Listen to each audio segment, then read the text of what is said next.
안녕하세요. 의사 출신 동아일보 이진한 의학정보기자입니다. 모든 질환에서 환자분들이 가장 궁금해하는 부분, 그 하나가 치료와 관련된 부분입니다. 오늘은 포도막염 치료와 관련된 다양한 궁금증을 풀어드리기 위해서 준비를 했습니다. 평소 많은 환자분들이 궁금해하는 내용을 저희들이 다 모아서 이번 시간에 모든 걸 풀어드리겠습니다. 바로 시작합니다. 자, 오늘도 이렇게 또 전문가를 모셨습니다. 안녕하세요. 안녕하세요. 네, 소개 부탁드리겠습니다. 안녕하세요. 저는 한길안과병원에서 망막과 포도막 진료 과정을 맡고 있고 한국포도막학회에서 홍보이사를 맡고 있는 공민기입니다. 네, 많은 환자분들이 이런 질문을 가장 많이 던졌습니다. 자, 환자분들이 증상이 생길 때 바로 치료를 시작해야 될지 아니면 어느 정도 시간이 지나더라도 치료를 해도 늦지 않은지 이런 거 질문을 하셨는데요. 뭐 어떤 가이드가 혹시 있을까요? 포도막염의 유일한 특징적인 증상이라는 게 없어서 환자분들이 어떤 증상이 생기면 포도막염이니 안과를 빨리 오라라고 말할 게 없습니다. 포도막염이라는 질환 자체가 워낙 생소해서 한참 설명을 드려도 환자분들은 전혀 다르게 이해하고 댁에 가시는 경우도 많거든요. 그렇기 때문에 제가 드릴 수 있는 말씀은 포도막염 여부를 본인이 알기는 참 어려워서요. 눈이 충혈되고 눈앞이 흐려 보이고 빛에 굉장히 예민해지는 증상이 생긴다면 안과를 일단 빨리 가셔서 눈에 있는 질환이 포도막염이 맞는지를 확인하고 만약 맞다면 그때부터는 최대한 빨리 치료하는 것이 필요합니다. 네, 여러분 꼭 기억하시고 안 가서는 바로 찾도록 해주세요. 결국은 처방을 받으면 스테로이드 안약을 사용하는 경우가 많지 않습니까? 특히 이 스테로이드 안약은 이 보관이 또 중요하다고 하는데 어떻게 보관하고 또 어떻게 저만하는지 좀 알려주시죠. 포도막염은 결국 염증을 치료하는 거기 때문에 가장 주요한 치료 중에 하나가 스테로이드고 가장 흔히 쓰는 게 바로 스테로이드 안약인데요. 크게 나눠서 스테로이드 안약은 두 종류로 나눌 수 있습니다. 일회용과 다회용 스테로이드로 나눌 수 있는데 일회용 스테로이드는 결국 한 번 따서 쓰고 버리는 용도이기 때문에 보존제가 없습니다. 그래서 오랫동안 여러 번 반복해서 쓰면 그 안에 있는 내용물이 오염되기가 쉽고 균이 자랄 수가 있어서요.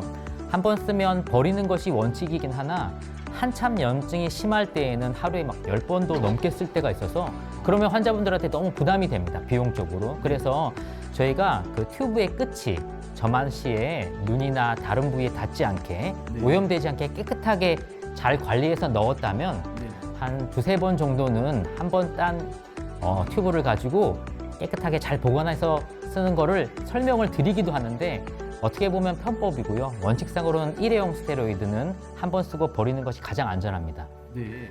다회용 스테로이드는 얘기가 좀 달라서 안에 보존제가 있기 때문에 쓰고 나서 뚜껑을 잘 닫으면 한 달 정도까지는 쓸 수 있는데요. 역시 쓸 때 눈이나 주변 다른 데에 그 약병의 끝이 오염되지 않게 주의를 잘하면서 저만을 해야 합니다. 네.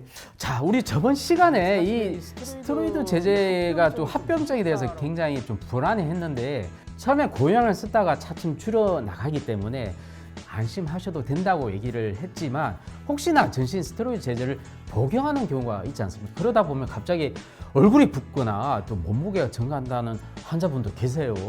자, 이런 경우에도 치료를 유지하는 게 좋을까요?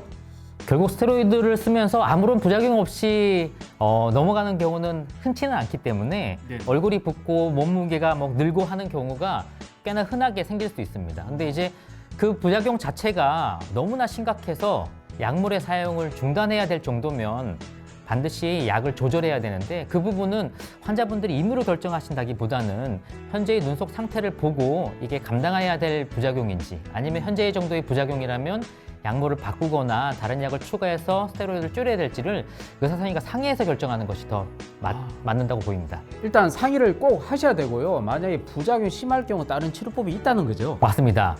스테로이드가 부작용이 너무 심할 경우에는 스테로이드 양을 줄이기 위해서 면역 억제제나 생물학적 제제를 함께 쓰는 경우도 있습니다. 자, 또 이런 질문도 있어요. 이 산동제라는 게 있나 봐요. 이 산동제의 역할이 무엇인지 꼭 넣어야 하나요? 이런 질문을 또 많이 하셨어요. 이제 포도막염의 주요한 합병증 중에 하나가 눈 앞쪽에 생기는 염증으로 인해서 이쪽에 보이는 홍채가 그 뒤쪽에 있는 수정체에 들러붙게 되는 홍채 유착이 생길 수 이 있는데요. 홍채가 염증이 생기면서 뒤에 구조랑 들러붙는다고요? 맞습니다. 오. 근데 그 정도에 따라서 네네. 심한 경우에는 안압이 많이 오르기도 하고 홍채의 염증 자체도 환자분들한테 통증을 유발할 수 있기 때문에 그런 것들을 막기 위해 산동제를 써서 홍채를 이제 산동시키면 유착도 줄어들게 되고 통증도 줄어들게 됩니다. 산동제를 사용해서 요 눈 크기를 좀 크게 만들어 주면 이게 움직이면서 유착을 좀 떨어뜨려 준다. 네, 그래서 유착을 안 되게는 만드는데 산동제를 쓰면 환자분들이 많이 흐려 보이기 때문에 그래서 아마 이거를 꼭 써야 되는지를 여쭤보신 것 같습니다. 근데 염증이 심할 때에는 이런 여러 가지 영구적인 합병증을 막기 위해서는 산동제 사용이 필요한 경우가 분명히 있습니다. 자, 재발이 잦아서 이게 생물학적 제제 투여를 권유받는 사람도 있다고 해요. 이 생물학적 제제를 투여하면 기존에 사용하던 이 스테로이드제를 중단해도 되는지 이런 또 질문이 들어왔습니다. 이 부분을 이제 답을 드리려면 생물학적 제제를 언제 왜 쓰는지를 알아야 되는데요. 생물학적 제제까지 넘어갔다는 얘기는 기존에 있는 스테로이드를 줄여야 되는데 염증이 조절이 안 된다든지 부작용이 너무 심함에도 불구하고 스테로이드를 줄이면 다시 재발한다든지 하는 여러 가지 치료에 문제가 있을 때 스테로이드를 적게 한다든지 아니면 현재의 스테로이드 용량으로 염증을 조절하기 위해서 추가적으로 쓰는 치료제입니다. 그렇기 때문에 생물학적 제제를 써서 염증이 잘 가라앉으면 스테로이드를 중지할 수도 있지만 그 생물학적 제제만으로도 완벽하지 않을 때에는 저용량의 스테로이드를 함께 쓰는 경우도 분명히 있어서 생물학적 제제를 쓰기 때문에 스테로이드를 중지해도 되는지에 대한 답은 그렇지 않다가 맞습니다. 자, 근데 이 생물학적 제제에 대해서 잘 모르신 분도 계실 것 같아요. 이 생물학적 제제를 쓴다는 것은 제일 마지막에 쓰는 치료법이라서 좀 불안해할 것 같은데 어떤 치료인지 좀 간단히 좀 알려주시죠. 네, 결국은 이건 항체 주사 치료인데요.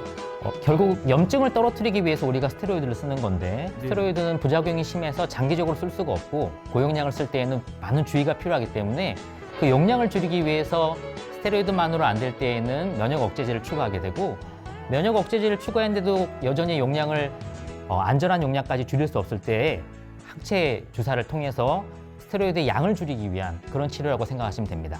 또 많은 또 환자분들 중에 또 임신한 환자분들도 계실 겁니다. 임신 중에 포도막염에 걸리면 치료를 어떻게 해야 되나요? 이게 저도 고민이 많을 것 같습니다. 이게 기존의 약을 먹어도 되는 건지 좀 알려주시죠. 대부분의 약들이 그렇듯이 포도막염 약들도 임신 중에 마음껏 쓸 수 있는 약은 거의 없습니다. 물론 가장 중요한 약인 스테로이드가 기형아 출산의 위험을 올리지는 않는다고 알려져 있는데 그럼에도 반드시 주의를 해서 써야 되고 태아에게 전달될 수도 있고 모유 수유 중에는 모유에서도 나올 수 있다고 되어 있어서 아이의 부신 기능이 잘 발달하는지 성장은 잘 되는지를 스테로이드를 쓰고 있다면 꼭 확인을 해야 합니다. 그리고 면역 억제제 중에서는 일부는 쓸 수가 없는데요. 대표적으로는 마이코페놀레이트 같은 약제는 산모는 쓰면 안 되고요.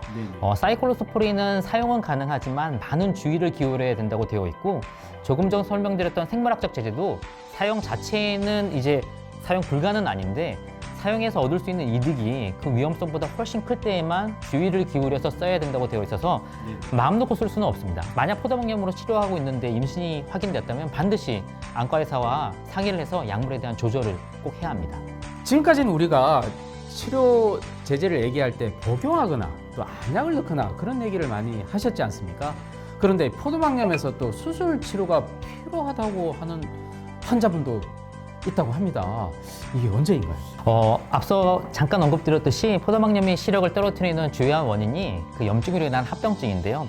가장 대표적인 게 이제 백내장이고요. 그다음에 안압이 오르는 녹내장 등이 있습니다.